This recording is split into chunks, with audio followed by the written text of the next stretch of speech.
You're listening to Tavern Sports Radio Network. Show me the money! Show me the money!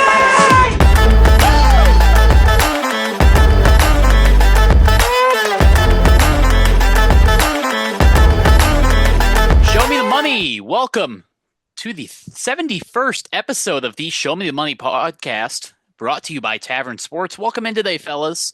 A little bit of a shorter crew today. We got Parker, Ty, and John all joining us today.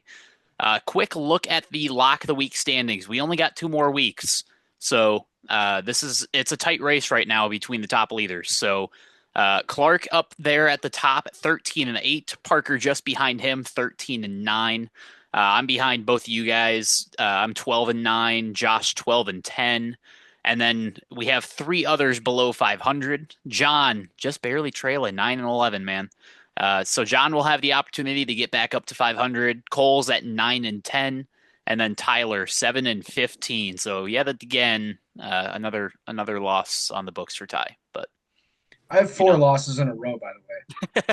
He's hot. He's hot. So we're fading John. Let him cook. Hey, that's what happens when you bet on your Bills, man. Well, no, first it was back-to-back Sam Darnold, and then it was back-to-back Bills props, and I didn't learn my lesson either time. So, oh Jesus! We got 2 more weeks to turn it around, man. You can at least finish your first season here at 500. So there's an opportunity. It's possible, but yeah, implement next season. Lowest total gets booted from the pod. Well, I think my strategy next season is to just win all my locks. Yeah, I mean, me too. Yeah, me too. Definitely makes it a lot easier. I know we've had a couple of us got pretty good the first 2 seasons that we had. So yeah, never know. This one was rough. It could pop back up in the future, but let's head into some of our first stuff.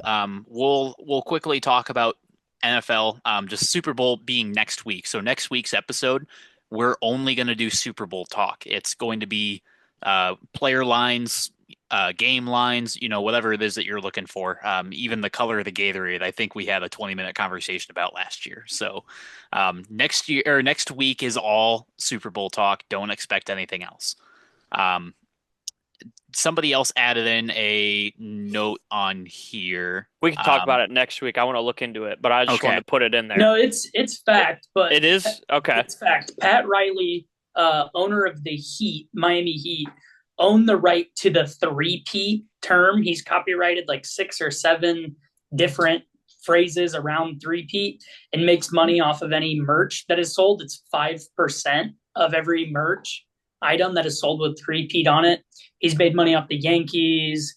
He's made money off every sport besides the NFL. So if the Chiefs win, he'll get a handsome payday out of that. And you said potentially this is the owner of the Miami Heat? Yes. Yeah, Pat Riley.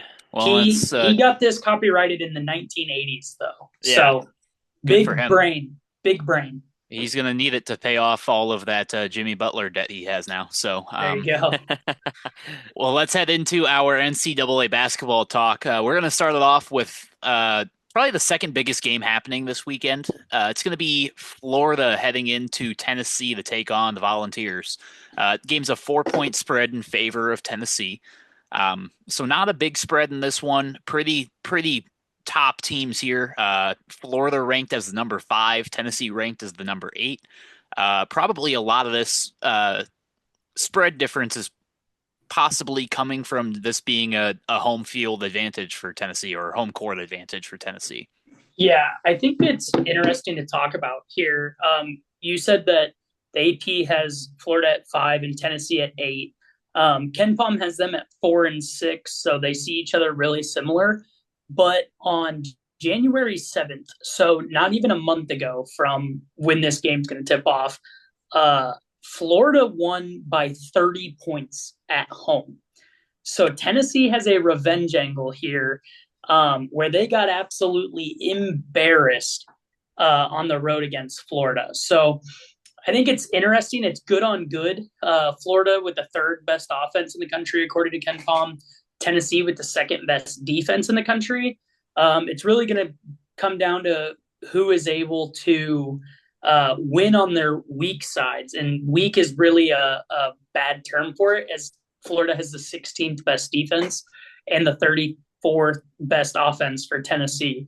So it really is going to come down to who wants to show up. But I think Tennessee's going to have a fire in their gut for this one after just getting embarrassed laughingstock style in Florida. Who would you ride with on this spread, Ty? I'm going to take Tennessee minus the 4. I think it comes down to a free throw game, fouls at the end. So hopefully Tennessee is able to have a lead going into the foul off and they make their free throws. But Parker, what do you got with this game, bro? Yeah, after watching Tennessee the last couple of weeks, they've been slow starting. They've been missing a lot of shots early in the game. Feel like if they can start connecting on some of these shots, I think they have a really good chance, and that -4 is a really good number for them. I haven't watched much Florida basketball. I know they're a good team, and their rankings show it. So I agree with you that it's going to come down to a free throw game. I'm going to also take Tennessee here.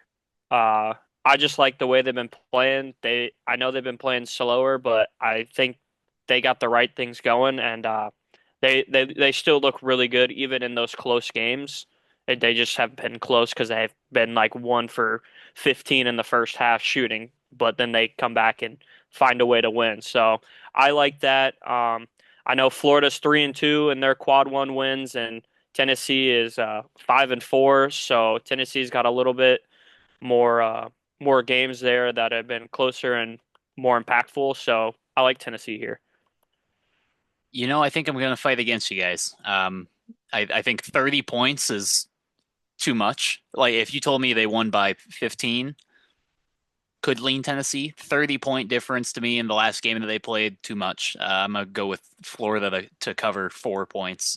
Might even buy that up and use that as a parlay piece. That you could probably get that at like -250 at 8.5 point spread, 9.5 points. So I mean, you'd be able to buy it up for sure. I like Florida. I like Florida in a teaser for sure. Yeah, so I was about to teaser. say. Yeah. I mean, you could do a 4-point teaser for sure, but I'd go 6-point teaser, get them up to 10, and then I'd feel comfortable with that. Oh, yeah, you're sure. right. Looking at a 30-point loss and being like, yeah, but they'll win by 4 this time is bold. I just think with this SEC schedule, these teams are both battle tested, like Parker said, in the quad 1 opportunities. But we're looking at a potential 12 to 13 team conference in the SEC this year. This is just murder's row for everybody. So their quad 1 wins in the SEC isn't really going to stand out to me a ton because I just know they're all battle tested. It's super deep conference. We're normally talking about the Big East this way, not quite with 13 tournament teams, but with 4 or 5 juggernauts. And they all play each other, and it makes it really tough. The SEC this year is legit top to bottom and shouldn't be slept on. So what's next for us?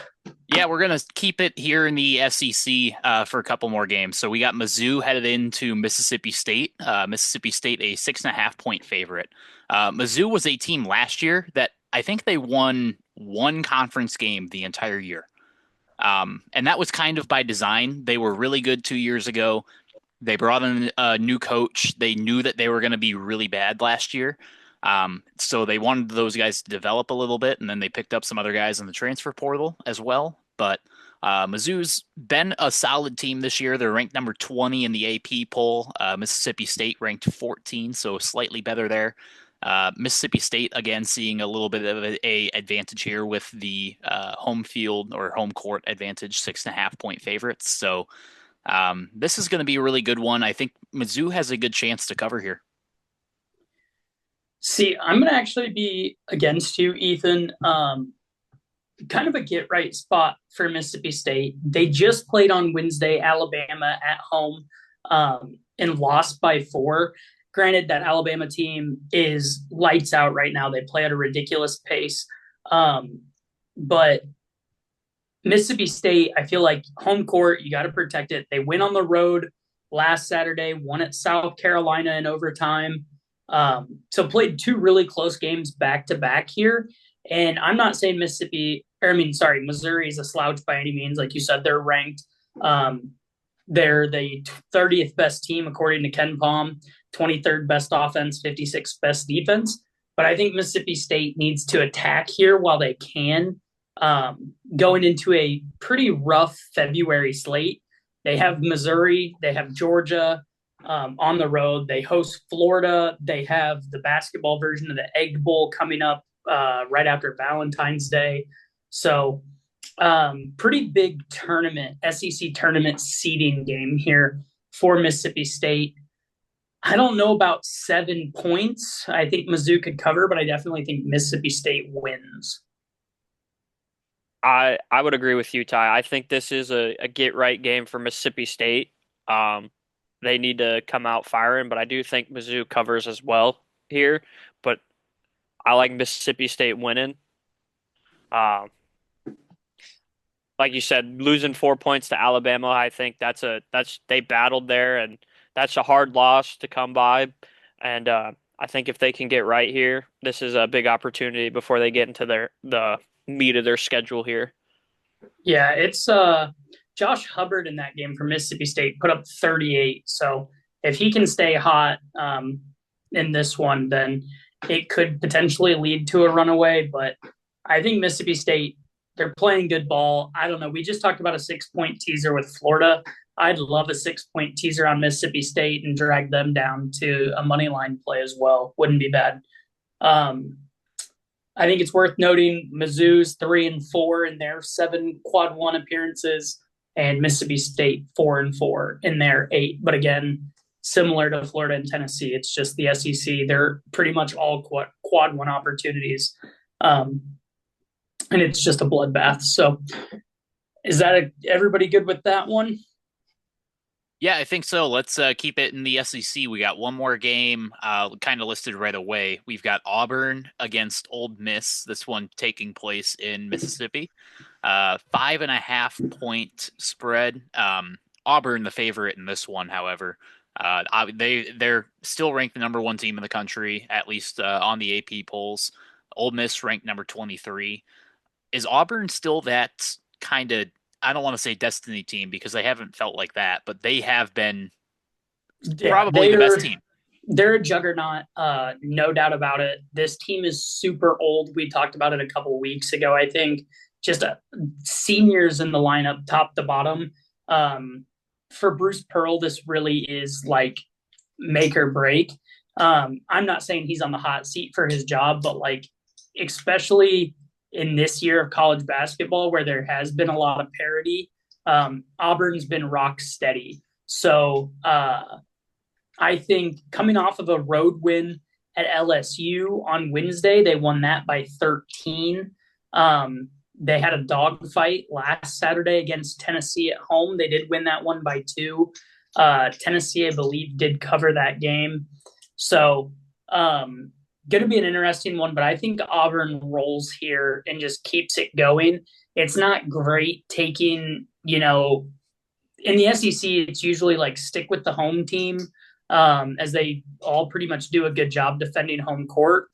However, Ken Palm has Auburn rated as the 2nd best team behind Houston, who we'll get to later, with the best offense in the country and the 11th best defense in the country.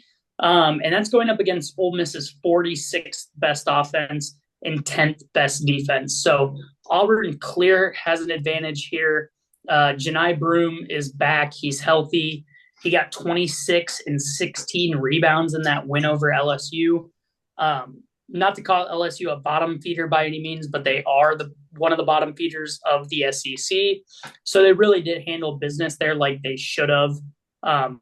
Not really any surprises there, but I think Janai Broome stays hot and they're going to do just fine. Chad Baker-Mazara, also a fucking demon for this Auburn team, poised to make a run. I feel like Auburn could be due for a loss at one point. I don't know when it's going to come. They have Bama twice coming up soon. They host Florida soon. They get into the meat of their SEC schedule, but I think a loss would be good for this team to really galvanize them. So give me Auburn minus the 6. I don't think or minus the 5.5 rather. I don't think the loss happens here.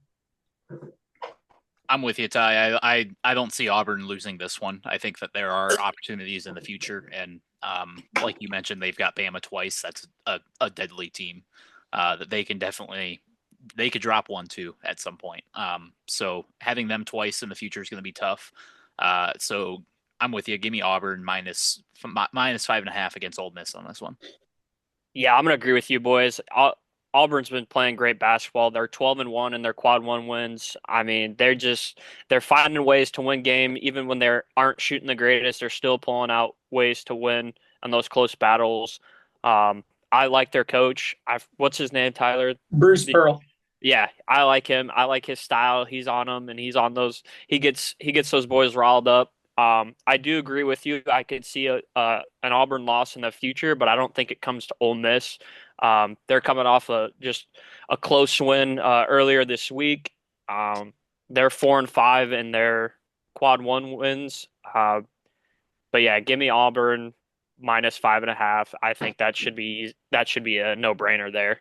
I think this can't be overstated, guys. Auburn, we said, is 13-1 in their quad one opportunities. All these other teams we've talked about are like 8 games, 9 games in quad one. Auburn has the second hardest schedule through the year. Bama has the first in strength of schedule. But like Auburn has played everybody. Their only loss coming to Duke, and that was on the road, true road game in Cameron Indoor. So, and they lost by 6 in the SEC-ACC matchup. That was early December. This team, though, has just played juggernaut after juggernaut. They were in the Maui Invitational and won that, beating Iowa State, North Carolina, who we know isn't having the best season this year, and then Memphis in the championship game of that, another ranked team in Memphis. So they beat Houston. They beat Houston in a neutral site, but it was a road game. That game was played in the state of Texas, so it was played in Houston. It wasn't at Houston Stadium, but it was played in Houston. Yeah. So this team, just, you can't talk about them enough. They look really good. Yeah. And that's why I have 2 units on them as a futures bet already. It's a smart bet. Not at all surprised there. Let's take it into the Big 12. We're going to take it to Kansas, headed into Baylor. Kansas is the number 11 ranked team. Baylor unranked thus far. Both of these teams have, I don't even want to say pretty similar. They're pretty drastically different, honestly. And, other than Baylor having a pretty strong offense, there's not a whole lot going for them going into this game. Yeah, to get to that point, Ethan, you talking about rankings, Kansas 11th in the AP, 9th in Ken Palm, 29th best offense, 5th best defense. Hunter Dickinson, transfer from Michigan, really holding that down in the middle for them. He's been at Kansas for a couple of years, but still a transfer guy who came in and has made a severe impact over the last couple of years. Going against Baylor, who is unranked, but they have the 10th best offense, like you said. But it's really the thing that stands out to me is the 77th best defense. I feel like if this game's played in Kansas, we're probably looking at a 3 to a 4 point line in favor of Kansas. But Baylor always gets up for their basketball team, historically good. Foster Pavilion down in Waco does go crazy. Going to be a great atmosphere for this game. However, I'm going to take the Hawks. I'm going to take the Jayhawks. Not, the superb juggernaut team we're used to seeing. They did take Houston to overtime at home last weekend with a loss. But they did. The thing with Kansas is those top upper echelon teams, they're not really hanging in there with, or beating is a better word. Iowa State trounced them in Hilton, and then Houston got them at home. last week, like I said, but these lower level teams, Baylor's not lower level by any means, but just lesser than Kansas. They've been handling business against. So I'm going to take Kansas plus the 1.5 here. I would definitely take Kansas in this one as well. 1.5 feels like it's way too tight, especially as an underdog for Kansas. So I would ride with Kansas personally. Give me the Jayhawks. Park, where are you going to go on this one? I'm going to agree with you guys. I'm going to take Kansas here. Yeah, it'll probably start off a close game in the first, but I think once Kansas gets going and starts knocking down some shots, I think it just trickles down. It's going to be a late takeover in the second half, and I think they just handle business there. But I do think it'll be a good game to watch. It'll definitely be an exciting game. Like you said, Tyler, Baylor usually does get up historically. They got usually a pretty big crowd that comes down, so Kansas might start off a little shaky, but I think they take over in the second and win it outright. Let's head into our first Big Ten game of the weekend. We got Michigan State, or at least one that we care about. Michigan State headed into Southern California, excuse me. Getting messed up with my USCs here. We got a 5.5-point underdog for USC. However, this South California team is rough. I mean, they are nowhere near the rest of the Big Ten competition. Yeah, USC has been struggling, but they're still in the middle of the pack, 4-5 in conference games. But as of late, they haven't been doing the best, you could say. Coming off of a loss at home against UCLA, they did go to Nebraska on last Wednesday and get a W there. Lost to Wisconsin at home. I don't love betting on these teams doing these cross-country road trips with the new Big Ten. I mean, it's a flight, but still, Michigan State has a long way to travel. However, this game's played in February. Izzo is going to have the boys buzzing, ready for March here. It's kind of Michigan State and then everybody else. Purdue is ranked 10th, sure, in the country and right on their heels in the Big Ten. But I think Michigan State owns the conference this year, and Izzo's really primed to make a run. So I'm excited to see how this one plays out. I'm going to take Michigan State as a money line piece and a parlay. I just don't know how I feel about the points on these long haul flights across the country. Yeah, I would agree with you there, Tyler, that you can definitely tell in the Big Ten right now, if you look at schedules and how they've been playing each other, that these cross-country games have been showing a little effect. We couldn't really see that for football, but I think when you got more games you got to play during the week, there's more travel involved. You definitely start to see that more. But I still like Michigan State here. I don't think it'll be close, but I do think that it might affect them in the first. But like you said, I think Izzo gets the boys going. They're a good team. They're always a tournament team. Michigan State's 5-2 in their quad one wins. USC's 2-5. I think Michigan State's gonna just take control of the game late. Yeah, I think this could come down to just straight up coaching towards the end of this game. Yeah. Which obviously the advantage goes to Izzo and Michigan State. But maybe potentially a first half bet on USC here wouldn't be horrible.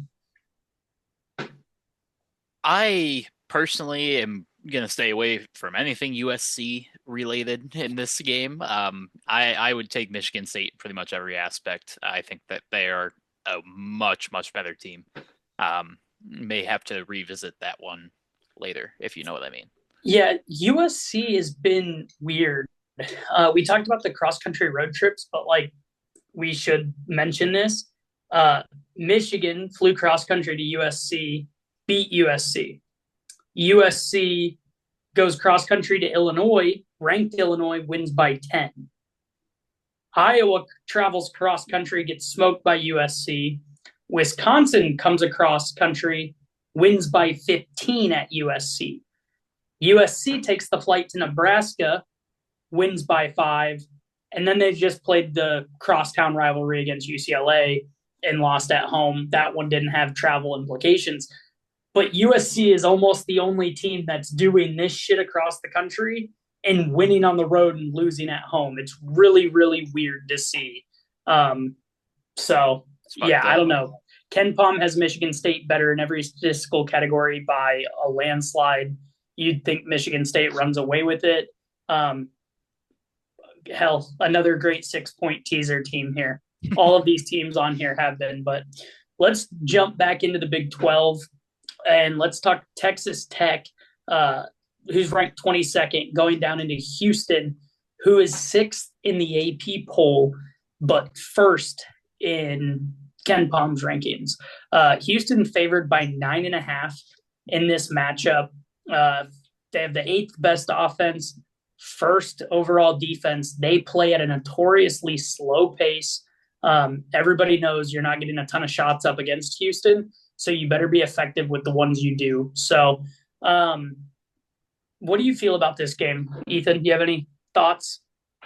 Honestly, I haven't watched a whole lot of NCAA basketball to begin with, but I definitely haven't watched Houston or Texas Tech this year.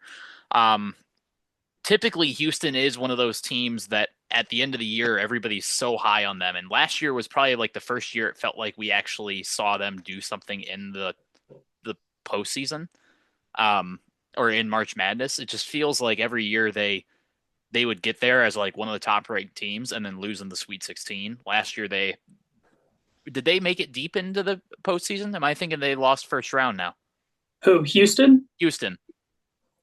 No, they made a deeper run last year. Okay, that's what I They thought. were a 1 seed last year, I thought. I think they made the Final Four. Okay, that's what that's what I thought. I just couldn't remember if they were one of those teams that lost to the 16. Houston, like I said, has historically been a hell of a lot better as of probably the last decade. So I would ride with Houston in this one. Now, a 9.5-point spread does scare me a little bit. I think, Ty, if you're mentioning having a 6-point teaser and buying this down 6 points, absolutely. 3.5, love it. 9.5. Houston lost in the Sweet 16 last year against Duke by 3. Okay. I thought I remembered them making a deeper run, but the 2023, was I thought they the made year a pretty deep before, run too. yeah. Okay, maybe that's what it was. I'm gonna go with Houston to win on this one. I don't think I'm as high on them as Ken Pom is. If you're gonna stick me with the 9.5-point spread, give me Texas Tech. Parker, do you have a lean here? I'm gonna go with Houston to win outright. I'm with you. I'm with you, Ethan. I don't know much. I haven't watched much Texas Tech, and 9.5 just seems like a lot here. I know Houston is a slower paced offense, so I mean, they're at home. You never know. I mean, Texas Tech is usually a decent basketball school. They at least can hang in there with a bunch of teams. I'm going to take Houston to win just outright. I don't think I want to touch the spread here. I'm not too comfortable with that one yet. Yeah, it's a lot of points for a team that took Iowa State to overtime 2 weekends ago.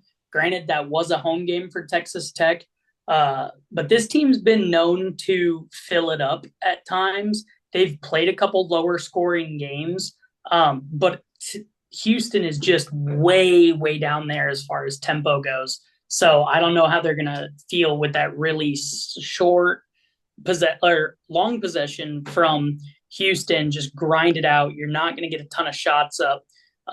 Texas Tech, as far as tempo goes, isn't super fast. They're at 292nd in the country, which is low. They play slow as well most of the time, but Houston is 360th in the country. They play just abysmally slow, and they're super efficient doing it with the 8th overall offense. So, it's going to be a weird matchup. I'm going to stay away from this one points wise.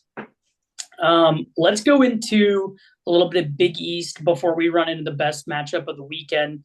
UConn going into Marquette. Marquette 6.5 point favorites for Shaka Smart and the boys. Marquette's ranked ninth in the AP poll and 25th in for UConn. So UConn has bit me in the ass all year this year. Parker, I know you've been on the wrong side of a couple with UConn as well. Yes. Not the UConn team we're used to seeing. They are 15-6 so far this year. Losses at home to Creighton, on the road to Xavier. Butler took them to overtime. This team has just slid down the AP poll as of late. But Shaka Smart doesn't always do the best job in these bigger spread games. I like Marquette on the money line, but this one's going to be interesting. Yeah, I'm with you, Ty. I have no clue where I want to go at with this game. It's probably going to be a game time decision. It might even be just a stay away game for me personally. Like you said, UConn's just been rough lately. The slow starts, slow finishes. It's just not looking good. I've been on the bad side of a Marquette loss too. They start slow every now and then, so it definitely is going to come down to who's going to make their free throws. I think it's going to be a closer spread game than 6.5. I'm going to take though Marquette to win. Yeah, I'd I don't say know. Marquette wins and UConn probably covers, but Yeah, I just don't feel comfortable putting my money on UConn right now. neither do I. Marquette lost at home to Xavier. Marquette, they barely beat DePaul in overtime a couple weeks ago. Oof. But then they beat Creighton by 8 at home. So it's like this team's just really weird. Yeah, However, UConn could come out and win by 6.5 points too. I mean, they still got all those good. They still got good players on their team. They just haven't meshed and found a way to let it roll and let it play together. So I mean, this could go either way. For sure. But if everybody's good there, let's get into probably the most exciting matchup of the weekend, and that's UNC. You say exciting. This is the best rivalry game. This game is going to suck this year. Well, depends what side you're on. If you're a UNC fan, Michael Jordan might not turn it on. But Duke, 13.5 point favorites here, going against unranked UNC. Not used to seeing that. Ken Pom has UNC as the 39th best overall team, 48th overall offense, 47th defense, going against Duke, who is third on Ken Pom's rankings with the 6th best offense and the 3rd best defense. Cooper Flagg and the boys. It's Cooper Flagg's first chance at this rivalry. It's his first chance to taste blood. So UNC is 1-8 in their quad one opportunities. Duke's 5-2. We talked about it. Duke's the only team to beat Auburn this year. It was at home. The fans have been camped out for this one for weeks. We talked about that last week on the show. I think Duke rolls. Give me the 13.5. It's crazy. In this storied rivalry, you would never say to take that. And this could bite me in the ass. UNC might stand on their head for one game and somehow make this close. But I don't know. You can't really make me put my money on UNC right now. I'm going to take the team that's hot, number 2 Duke, to just keep rolling and buzzsaw through their rival this year.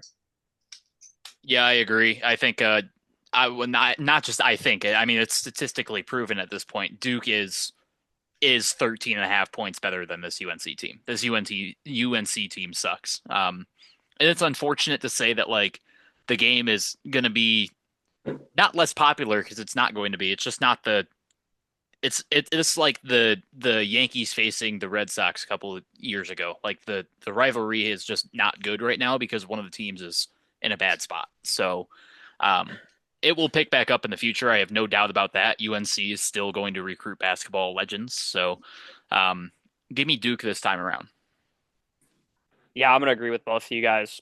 Duke's just looking real good this season. I think early on When we first started talking, I was high on Duke. I still am. Cooper Flag, he's just a great generational talent of an athlete, especially putting up some of the numbers that he is right now as a freshman. Yeah, this UNC team, sad that they're not where they are usually always at. 13 and a half is a lot of points, like you said, Tyler, and especially in a rivalry game as big as this one is. It's kind of crazy that it'd be this high. But I would feel comfortable taking Duke 13 and a half here. Yeah, I think it's interesting to note Cooper Flag leading Duke in points, rebounds, and assist averages on the season. He really is a do-it-all kind of threat. Vivid Seats has the cheapest get-in-the-door price at $1,200 right now, boys. That's what this game means to the Duke fans there in Cameron Indoor Arena. It's going to be absolutely insane up there. UNC looking right now like they're going to be out of the tournament for the second time in 4 years, which is super untraditional for this team. But like you said, I think they will get back to it, Ethan, just not this year. Agreed. Well, let's head into a quick ad break, and then we'll have John and Ty lead us off with some UFC. We'll be right back. Hey there, sports fans! Are you tired of the same old boring shirts? Well, we've got something exciting for you. Introducing the Tavern Sports Pocket Tee, where style meets passion for the game.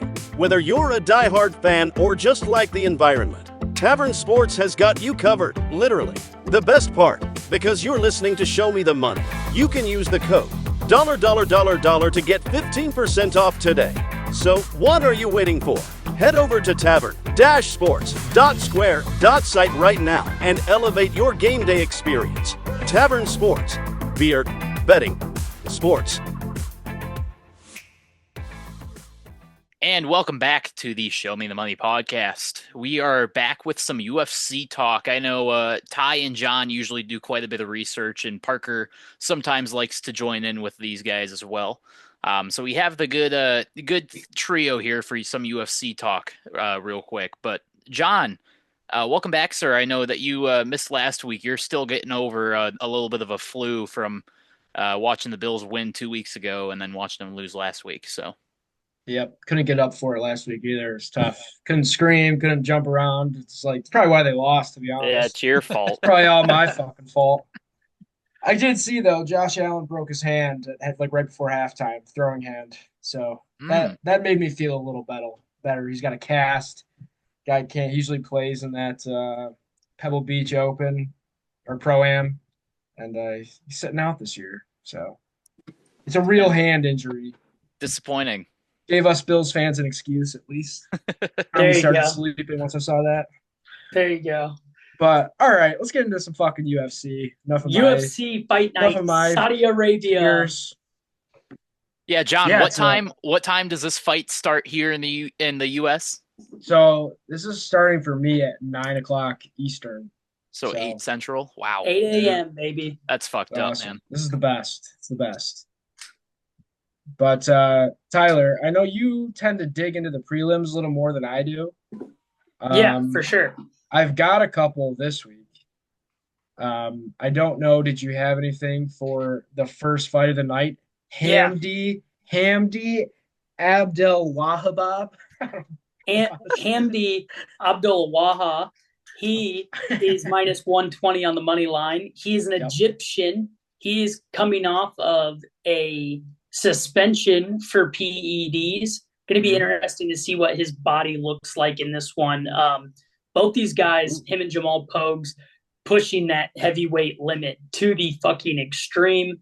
Abdullah Waha, he is 3 years older, 5-inch disadvantage in the reach category. He's more active on the feet. He lands his significant strikes more often and at a higher accuracy. And he also lands more takedowns and at a higher accuracy than Jamal Pogues. So I'm going to actually be on him in this one as a short favorite. Don't necessarily love it, as he could come out flat since he's not on the PEDs anymore. Do we know what those PEDs were? I do not know exactly what they were, what he was on. But I like him to win inside the distance in this one. That's a plus 300 play, actually.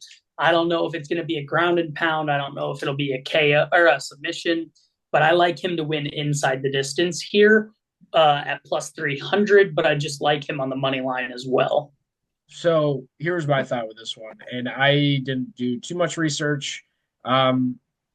When you see these guys that are coming in at the kind of the top end of that heavyweight class, it's usually a pretty safe bet that this thing's not going to go the distance.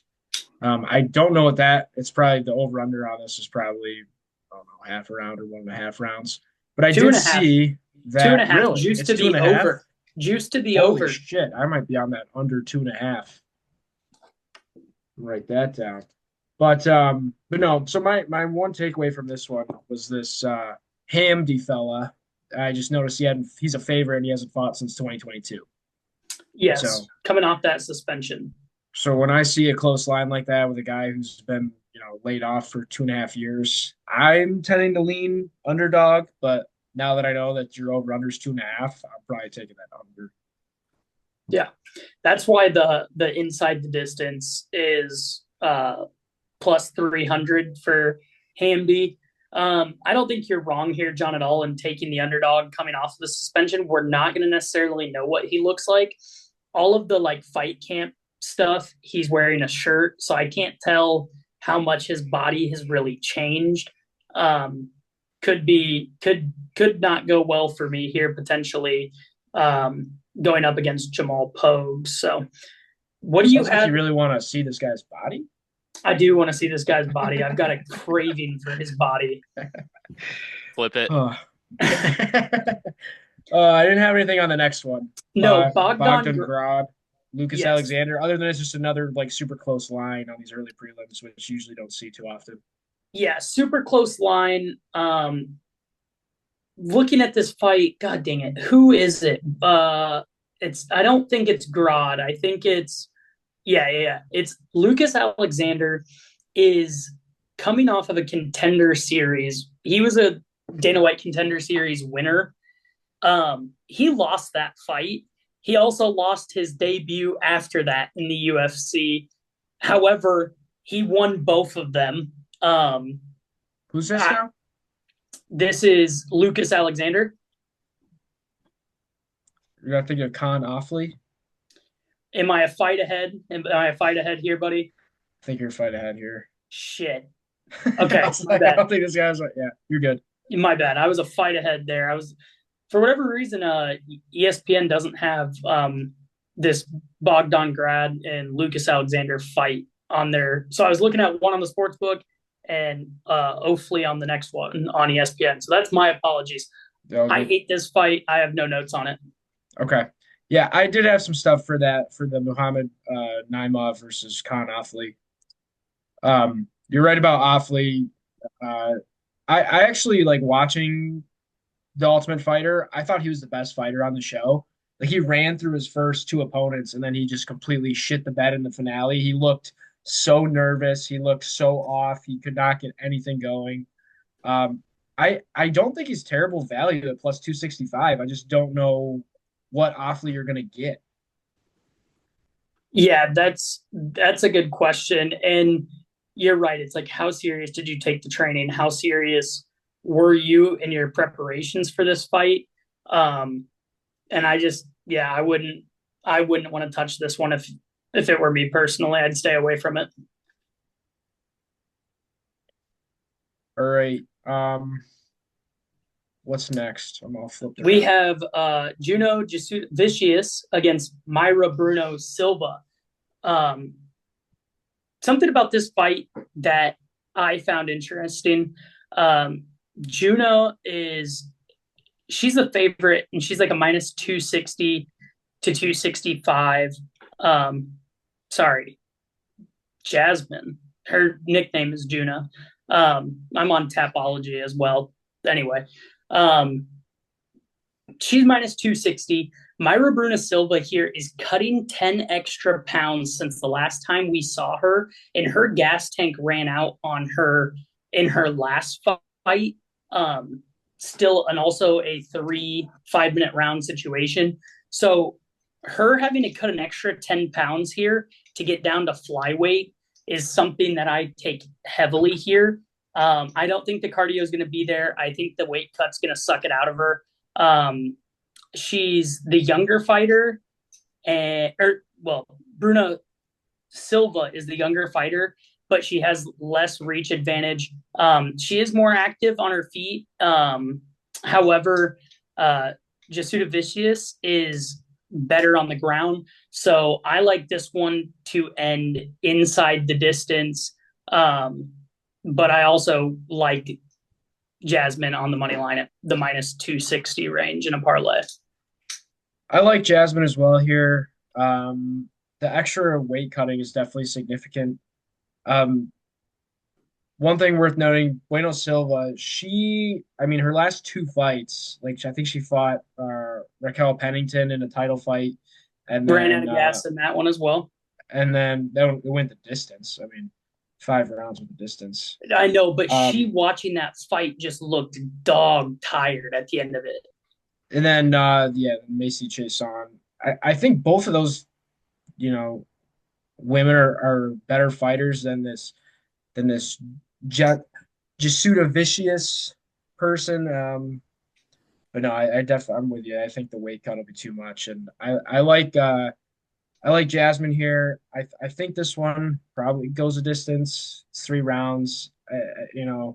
Bueno Silva is going to be the bigger fighter just by, I think she's just going to look bigger. I think she's going to come in weighing heavier. Granted, she's cutting down to 125. But give me Jasmine on the money line parlay piece. But I think that one goes a distance. All right, what do you have next, buddy?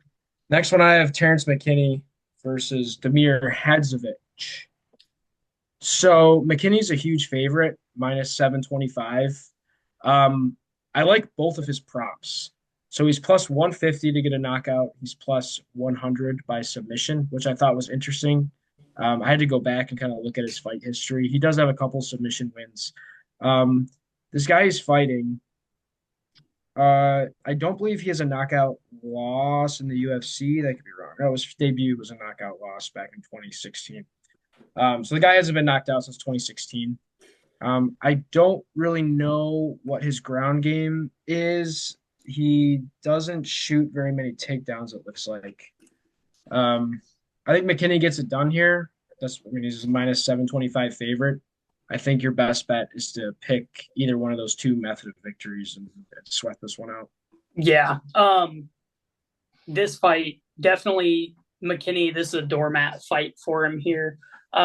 He really just needs to finish this one, finish it early. The over-under for this is a round and a half, and it's super juiced to the under. So,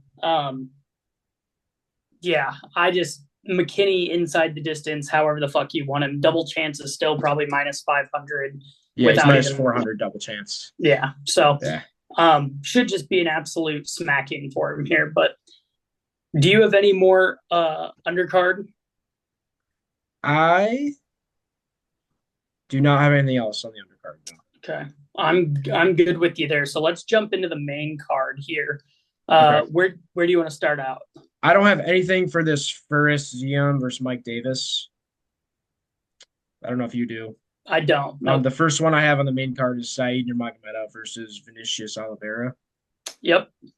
I just think Oliveira's odds are super juiced in a bad way, but negative juiced. He should be a much bigger underdog, in my opinion. He's kind of a casual betting favorite just because he had like a really, really nasty flying knee knockout that kind of went viral. Nurmagomedov is a huge step up in competition for him. I love Nurmagomedov minus 160.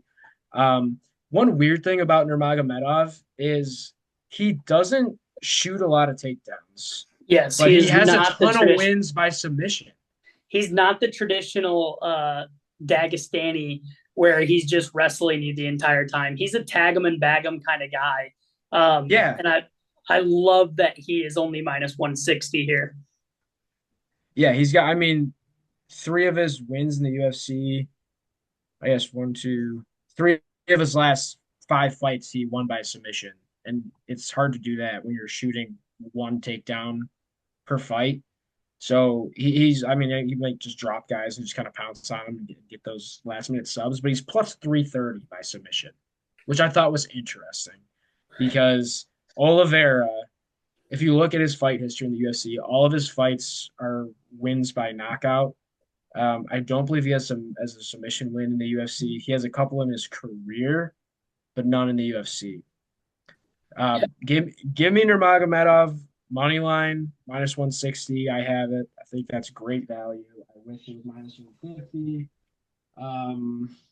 But yeah, that plus 330 by submission just John, juicy to me. Your mic cut out. Oh, is it better? There we go. Oh shit! I don't know when it cut out. Just for the last sentence you said. Oh, okay. I just said I wish Nurmagomedov was minus 150, but that plus 330 by submission looks pretty juicy too. So yeah, definitely going to take a flyer on that number there. Like you said, just he's not your traditional wrestler, and then going to go in and get the submission that way. But if you do wind up with him on your back, it's going to be a problem for you. So that'll be an interesting one for sure. All right, next I have Sergey Pavlovich versus Jairzinho Rozenstruik. Yeah, who do you have?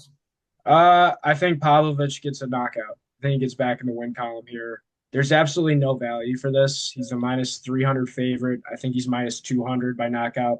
All his victories in the UFC are by KO, TKO. I just think Rozenstruik is kind of old and he sucks. And his last fight was against Tai Tuivasa and he went the distance. And yeah, give me Sergey. This should be a tune-up fight for Sergey. Yeah, I think Father Time's undefeated, and Rozenstruik just it's winding down for him at 36. So he's older. He's got a 6-inch disadvantage in the reach category. He lands less significant strikes per minute. This one is going to be a stand and bang shootout though. So what are the odds for inside the distance is minus 650. So yeah, I like Sergey inside without the cards. What do you have in Shara Bullet versus MVP here? So I want this fight to be awesome, and I just know it's gonna suck. Like I think these two guys, they're both such dynamic strikers, and I think you're gonna get 3 rounds. This is 3 rounds, right? This isn't 5 rounds. Yes. Okay. I just think you're going to get like a really weird 3 rounds of guys like moving in and backing out and like trying to get a feel for the range, and this thing's going to go the distance. Yeah. Again, Shara Bullet, not one of the daggies that wants to wrestle you. This guy wants to strike. MVP, like you said, dynamic striker. So going to be interesting to see how that plays out. Shara Bullet came out and said he's like, I'm not going to take him down. And everybody was like, oh my God, he's not going to take him down. It's like Shara never takes anybody down.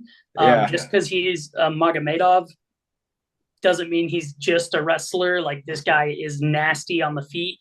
But I could see that just 2 technical high level strikers that aren't going to fully let it out, as we've seen a lot of times. If this gets deep into the 3rd round, then you might see the last minute be just pure chaos.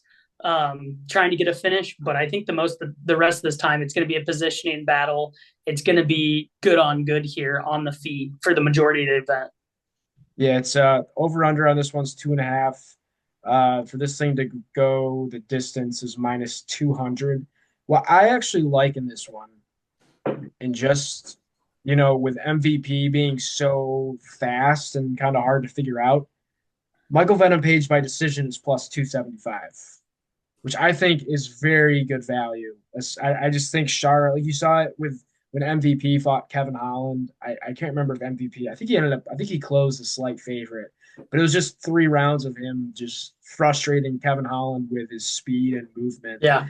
And Ian Gary, you kind of saw the same thing where Ian Gary took him down and tried to get a submission because he's like, I can't stand with this guy. I can't touch the guy. And I think the same thing's going to happen to Shara. I think Shara's a better striker than both of those guys. I just think MVP is too quick, and I think that plus 275 by decision is good value there. Yeah, if you like MVP, I think that's a great one for you to take there. A great maybe not in the parlay, but just as a solo little flyer. I'll probably have a half unit on this thing to go over 2.5 rounds and a half unit on MVP by decision at plus 275. I like it.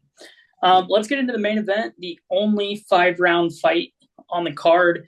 It is 4th ranked Israel Adesanya going against Imavov. Yeah. I'm not even going to try to slaughter that first. The Frenchman. Uh-huh. Yeah.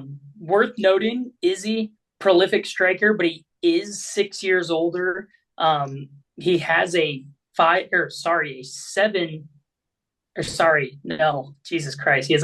reach advantage. Math's hard today.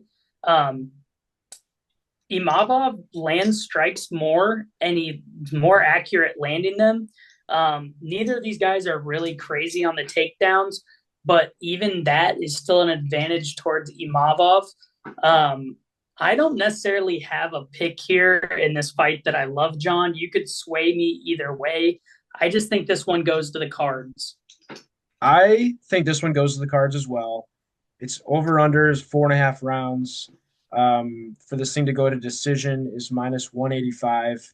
I will say for Israel Adesanya to be fighting on a fight night is crazy. The guy, this is his first time fighting in a fight that wasn't for a championship since 2019. It's his first time not being on a pay-per-view since 2018. But if you look at the guys that Izzy's fought, he's fought such a higher level of competition than Imavov. Granted, I mean, Imavov's not out here fighting slouches. He's coming off a win against Brendan Allen. He has a win against Jared Cannonier, he's old. Roman Dolidze, who fucking sucks. I just think this is again, big step up in competition for Imavov. Izzy's coming off a 2-fight skid. I think we see Izzy get it back on track. I like Izzy by decision. He's plus 120. If you think he lands a shot, he's plus 380 by knockout. If you like to go the distance value route, Imavov's plus 300 by decision, but he's plus 600 to knock out Israel Adesanya. I think I'm taking Izzy by decision at plus 1. Yeah, Izzy by decision feels right. However, it would not be a Saudi Arabia card if we did not mention all the evs and ovs that are on this card. So something I like is Gaziev versus Thomas Pedersen on the money line. I like Muhammad Naimov against Khan Ofli. I like Saeed Nurmagomedov against Vinicius Oliveira, like we talked about. And I like Shara Magomedov against Michael Venom Page, all in a 4-leg money line parlay that puts you at 312. These guys always seem to do good over in Saudi Arabia. If you really want to juice that, you could take the main event fight as well and have Izzy losing to Imavov, even though he's French and not Daggy. He fits into the OV category, and that bumps it up to 848. Not terrible. No, yeah, just a little tidbit for you. Or the Imavov leg, I should say.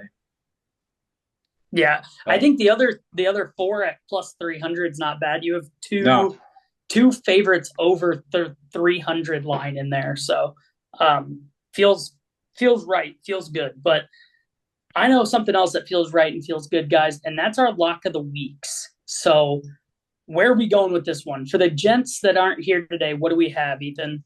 Yeah, so Cole had texted me his. He is actually going to go with an NBA bet, believe it or not. He's going to go with Kyrie Irving over 25.5 points. So they take on the Pistons. Actually, that game started about 2 minutes ago. So they're taking on the Pistons. Kyrie Irving over 25.5 points. You'll have to review the score of that game after you listen to this podcast. We also had, I know Clark sent his lock. It was Justin Rose to finish top 20. He had sent that right as we started recording. He was right at the line of minus 150. So he's going with a PGA bet. Josh, I don't believe we ever got anything from him. Is that right? He wants Auburn. Their alternate lines aren't out. I think he wanted to take it down a little bit if he could, but he's taking Auburn on the spread. So right now he's got about 5.5. Gotcha. Personally, I'm going to also go with a NCAA bet. I'm going to go with Michigan State. I think that they're a much better team than USC. So Michigan State minus 5.5. I am going to follow Clark, and I'm going to kind of jump out here, and I'm going to take Seb Straka to win Pebble Beach Pro-Am. What's that line at?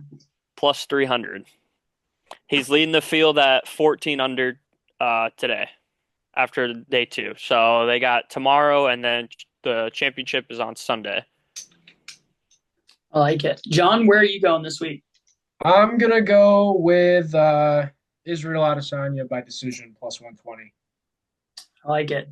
I'm going to round us out, boys, with Wisconsin money line minus 130 going into Northwestern tomorrow. All right. Well, that is going to do it for this week's episode of the Show Me the Money podcast. Thank you for listening. What the fuck is a Nittany Lion and show me the money? Show me the money. Show me the money!